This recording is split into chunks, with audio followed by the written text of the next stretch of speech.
شہر کی سڑکوں کے نیچے ایک ایسی دنیا بھی ہے جہاں کی چھت آسمانی کہکشاؤں جیسی نظر آتی ہے، اور چند منٹ کے فاصلے پر آپ ایک زیر زمین محل میں پہنچ جاتے ہیں جو کہ نیلے گنبدوں، محرابوں اور شاندار فن تعمیر سے سجا ہوا ہے۔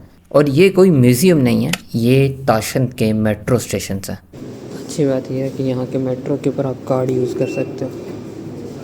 سوویت یونین کے دور کے اندر انہیں اسپیشلی اس طریقے سے ڈیزائن کیا گیا تھا کہ یہاں پر فن تعمیر کے شاہکار نظر آئے۔ تو سب سے پہلے اسٹیشن کا نام ہے کوزمونفتار، اس کا معنی ہوتا ہے خلا باز۔ یہاں پر ایک اسکلپچر کمپوزیشن موجود ہے جسے کوزموس کہا جاتا ہے۔ اس طریقے سے ڈیزائن کیا گیا ہے کہ ایسا محسوس ہوتا ہے کہ یہ خلا سے آنے والی کچھ چٹانیں ہیں۔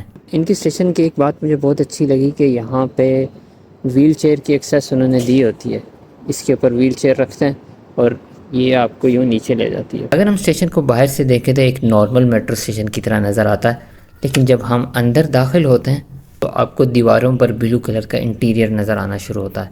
اس کے علاوہ چھت کو اس طریقے سے ڈیزائن کیا گیا کہ اس ستاروں کی طرح محسوس ہوتی ہے۔ اس اسٹیشن کا پورا ڈیزائن خلائی تحقیق اور انسان کے خلاق میں تصور کے اوپر بیسڈ ہے، اسی لیے اگر ہم اس کی دیواروں کے اوپر دیکھیں تو کئی مشہور شخصیات نظر آتی ہیں، جس میں خلا میں جانے والا پہلا انسان، خلا میں جانے والی پہلی خاتون، اور سب سے زیادہ انٹرسٹنگ مرزا اول البیگ کی پورٹریٹ۔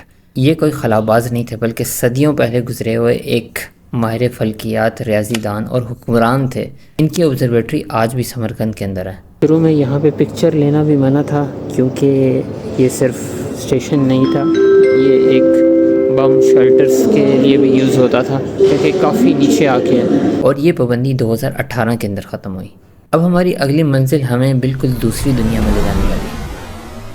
اس اسٹیشن کا نام ہے علی شیر نوائی۔ اس میٹرو اسٹیشن کا ڈیزائن شاہی محل سے اور مسجد سے انسپائرڈ ہے۔ تو یہاں پر اگر آپ اوپر دیکھیں تو آپ کو نیلے اور سفید گنبد، محراب اور اسی طریقے سے کے ستون نظر آتے ہیں۔